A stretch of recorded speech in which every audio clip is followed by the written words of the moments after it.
I've always admired the audacity of jazz musicians to wear hats when they play. And so I brought a hat to wear while I was speaking.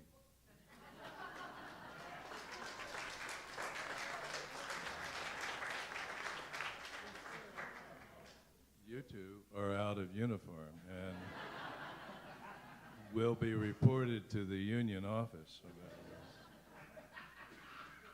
My name is Robert Fulghum. I'm a member of this congregation. I'm not here very often because I live beyond the Wasatch. I spend a lot of time about 25 miles up in the mountains south of Moab, Utah, where I go to write. My profession is a writer.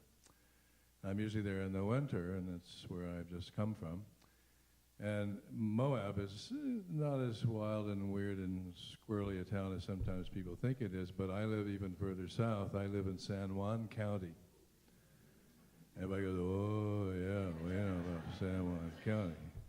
And it's a mixed bag. We have about half of the people there are the results of overpopulation of Mormon dryland bean farmers and polygamy, and the other half of the population is Navajo Indian.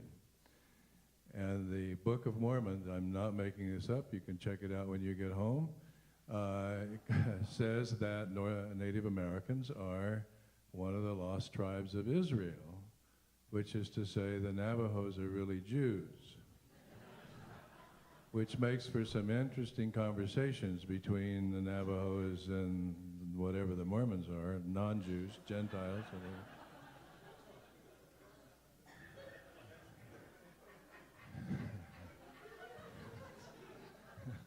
Sort that out, it's very interesting.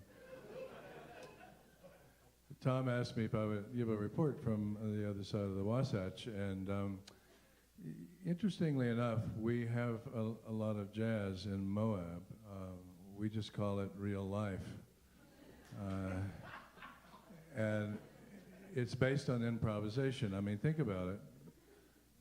Life is improvisation. You get up every day, you know what's going to happen between now and the time you go back to bed. If you go back to bed. You don't get a script when you get up in the morning. You don't get a score to read.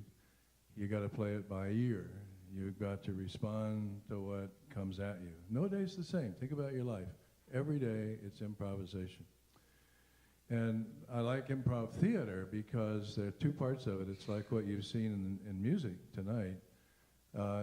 You have to have a lot of background training and practice and thinking, but when you get on stage, there's no script. And the one basic notion is yes and, which is to say you need to get out of your space and get into the other person's space and encourage them to keep what's going on going. If you listen to what's happened here tonight, it's true for the best kind of improvisational jazz. There is a general theme, there's all this background that these people have, and then from time to time they will simply say to each other, yes, and, take it, go for it, do it. Sometimes this gets spelled out in very tender ways. It's not about music and not about the theater, it's about real life. And this past year I witnessed what I would call the theater of City Market, and something I would call crisis in the cheese aisle. And this is jazz. There's a woman, very nicely dressed woman, and she's got a little boy with her who's 5 or 6, and they're in the cheese section of the supermarket, our only one. And the little boy is focused. He wants candy canes. This was last Christmas. And he's talking candy canes, he's pulling at his mother's skirt, he's pulling at his mother's hand, he wants to come over to the next aisle where all the specialty stuff for Christmas is, but he wants candy canes. And it slowly gets louder, and more annoying, and more raucous, and people who know about kids in this stage begin to back up a little bit because something combustible could happen here, and people standing too close could get hurt. And the kid ups the ante. He simply slumps down on the floor into that sandbag stage that is mostly goo without any muscles or without any bones. You can't pick one of those up off the floor.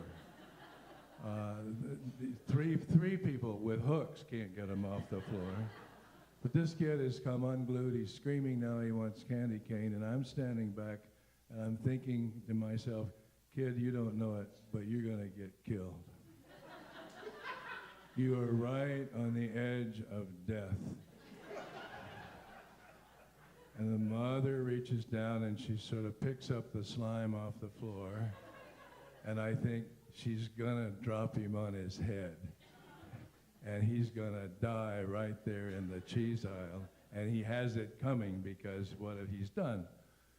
And the mother shifts into a gear that's really quite astonishing. She reaches down and picks up this child and holds the child close to her, improvising on the notion of one note, affection for this child. And she says to him, Bobby, you need a timeout. And she gathers him in his arms, turns her back on the cheese aisle, turns her back on the basket full of groceries, and slowly, gracefully walks out of the city market. That's improvisation as its finest. It says, yes, I see you, and things could be better than this. That's the kind of jazz we do in Moab, Utah.